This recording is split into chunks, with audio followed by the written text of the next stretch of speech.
Paragon Hotel and Suites. Ito yung facade niya. Ayan siya. And then ganito yung paligid niya. So let's go. Pasok tayo.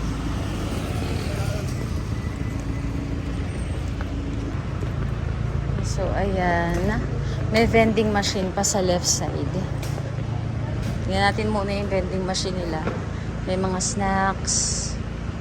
Ayan, may drinks. Then, meron ditong restaurant.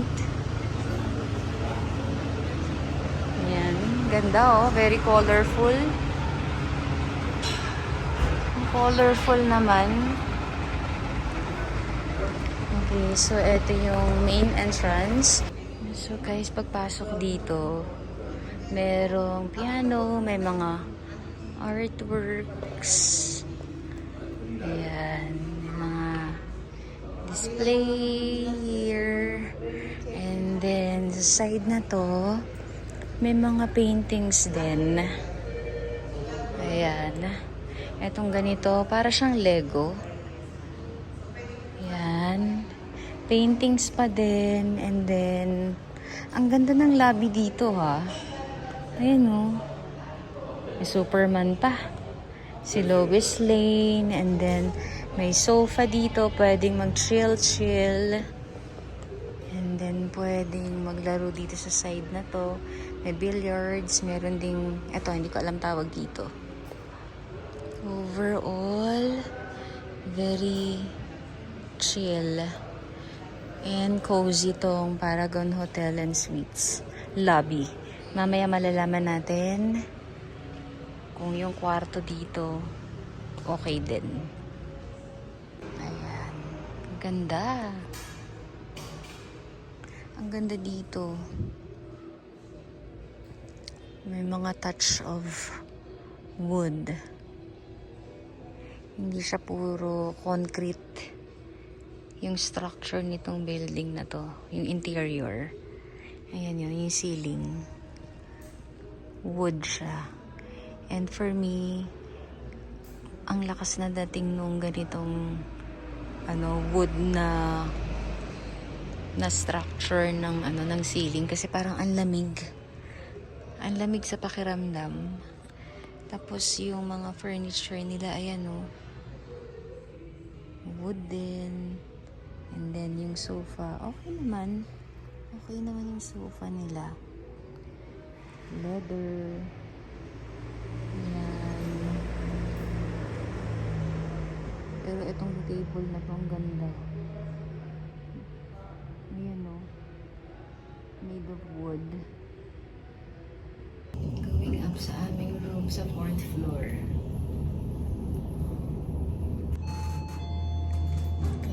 We're here sa 4th floor. Ang room natin is 24. Okay, dito. Hello guys! So today, nandito tayo sa Paragon Hotel and Suites dito sa Otex Street, Rizal Monument, Baguio City.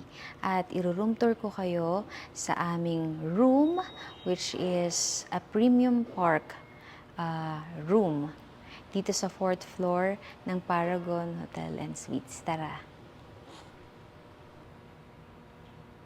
So, nandito tayo sa 4th floor at ito yung elevator.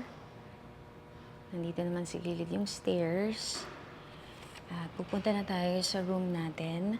Ang room natin is 424 at ang pinili namin is Premier Park. Kaya pinili namin yung Premier Park kasi overlooking yung Burnham Park. Ayan siya across the street. And then overlooking din yung SM City, and then Cathedral. So, yun. So, basically, overlooking the city. Yung sentro nitong Baguio City. Nitong town ng Baguio City. So, let's So, let's go na dito sa ating room. Dito sa Paragon Hotel and Suites. Ang room natin, 424. And per night, ang price nito per night is 4,100 pesos. So, pagpasok ko ng room, ayan, itsura ng door. And then, merong AC. Alam nyo dito sa Baguio, hindi lahat ng hotel may AC. Take note, dapat pag magbubook kayo, i-check nyo kung merong AC ang mabubuk nyo na hotel dito sa Baguio. And then, ito naman yung ating CR. Next to the door. Ayan, tignan naman natin. Merong bathtub. Ayan, and then may shower. Merong hot and cold. Ayan, ang ganda. Super linis pa. Yung towels. Ayan, may isa pang towel dito. And then dito naman, merong face towel. Merong hair dryer. And then yung katabi niya is rubber mat. Ayan, yung sink. Ayan. Meron tayong mirror. And then ito yung toilet. Katabi ng toilet, merong bidet, tissue, and trash can. Dito naman, meron tayong shampoo, conditioner, bath, soap, and then toothbrush. Meron dalawang baso, another bath soap. So, ayan. Meron tayong lagayan ng gamit dito sa part na to. Meron pang parang tokador, ganyan. Or dresser. Merong chair. And then, dito sa tokador, dito sa loob ng mirror, ayan, pwedeng store yung, tama ba, tokador? Basta dresser siya. Ayan, pwedeng mag-store ng mga necklace, rings dito, earrings. Pero syempre, ako personally, hindi ko talaga i-recommend na mag-iwan ng mga valuables dyan. And then, dito naman sa part na to, meron tayong love seat or yung sofa na for 2 persons. Ang ganda nitong lampshade nila, oh. Very classic yung dating. Ayan. Meron television. Ayan yung television. Ang ganda, di ba? Nakagitna siya. Sa pagitan ng dresser, ng sofa, and then itong hindi queen size to, king sized bed. Then dito, syempre meron tayong remote control na pang aircon, television, meron din ditong para siyang book. Pwede kang umorder. Ayan, idadial lang yung sa front desk. Dial 0, tapos pwede nang umorder dyan. Ayan, yung mga pwedeng orderin. May appetizers. Ayan, potato salad. Ayan. Tapos may pasta din, may mga ulam, sinigang, calamares, ganyan, inihaw, vegetables. Ayan. And then, ito yung ating king-sized bed. Next to our king-sized bed, merong telephone, ayan, may notepad, may pencil, meron pang Bible. Okay, and then, ayan, merong ilaw dyan. And then, tong side na to, meron tayong electric fan, merong kettle, ayan, may coffee, merong sugar, may coffee mate, and then may 2 glasses.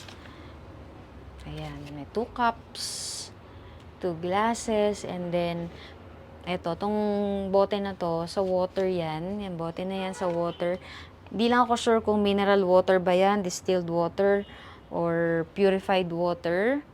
And then dito naman sa part na to, may drawer. Walang laman. Tapos may personal ref. Wala ding laman. Pwedeng maglagay dyan ng mga binili sa labas. Ayan. And then, dito sa side na to naman, cabinet.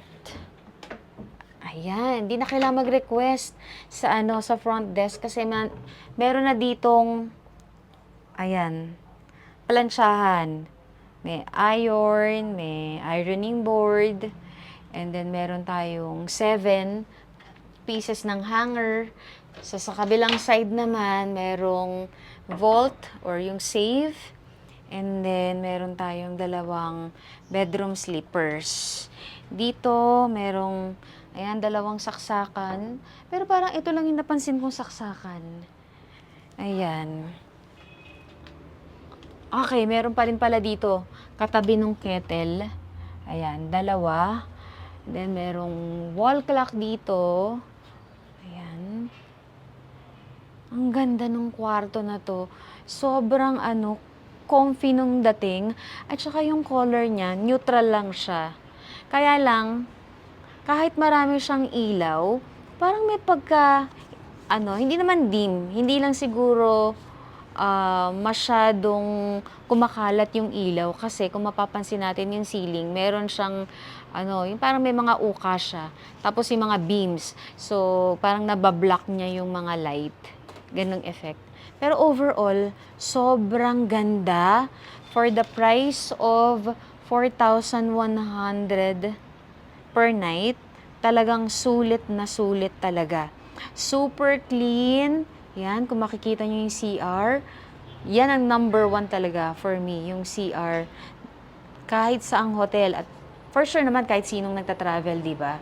Yung CR na malinis talaga, yan yung number 1 para sa atin. So, ayan yung room natin. And then, syempre, ang nagpamahal niyan, kaya nga pinili namin yung Premier Park is, yun nga, yung view. Ayan, na overlooking yung city. Although, ang masasabi ko, medyo maingay. Kasi daanan ng mga sasakyan. So, pag sinara naman tong bintana, mihina lang yung yung tunog ng mga dumadaan na sasakyan. So, ayan siya. Ang ganda, 'di ba? Very, very, cozy and clean. Yun yung gusto natin. Pag nagbabakasyon, pag pumipili ng hotel, yun yung number 1 nating, kino-consider, yung cleanliness. At syempre, yung location. So guys, ito yung king size bed. Ayan. Ang ganda. Ang ganda nung color nung room na to kasi neutral color lang siya. Yung effect kasi ng neutral color na paint at saka yung ganyan, yung curtain, tapos yung mga beddings na ganyan, parang nakaka-relax siya. For me, yun yung effect. Hindi siya masakit sa mata, tapos parang nakaka-induce siya ng sleep. Madaling maka-induce ng sleep kasi yung nakikita mong paligid, lang siya, yung very neutral yung color, very light lang siya. More on beige, tapos merong touch of wood. So parang ang cozy din ng dating, di ba? Pagka merong touch of wood yung interior. So gandang-ganda talaga ako dito. And I think, ayan, yung 4,000 plus per night, pag ganito naman talaga kaganda yung room, sulit na sulit talaga. Plus yung location, and then yung tao sa sa baba, yung nasa front desk clerk, yun, very sila accommodating, and basta gano'n, I think this one is reasonably priced talaga. Very reasonably priced. Ayan. Reminder lang talaga na kapag magbo-book kayo ng hotel dito sa Baguio, make sure lang na merong AC yung mabubuk nyo na hotel. Kasi hindi lahat ng hotel dito may AC. Siguro dahil malamig dito sa Baguio City. So, make sure na i-check nyo yung type of room and then dapat merong AC or else malamok daw. daw ha, wala pa naman ako na experience na ganun kasi syempre, kaya ko lang din naman nalaman na may mga rooms pala dito or may mga hotels na walang AC is yun, basta binasa ko lang maigi yun and then doon ko nalaman na may mga ganun pala dito, walang AC. So, kaya pala mura, yun yung napansin ko pala. Bakit ang mura? Eh, ang ganda ng location, ganyan. Tapos, meron pang free breakfast, and yet ang mura. Yun naman pala, walang AC. So, I hope naman that you get some tips dito sa room tour ko, dito sa aming room, sa Premier Park, type of room namin, dito sa Paragon Hotel and Suites. Thank you for watching! Bye!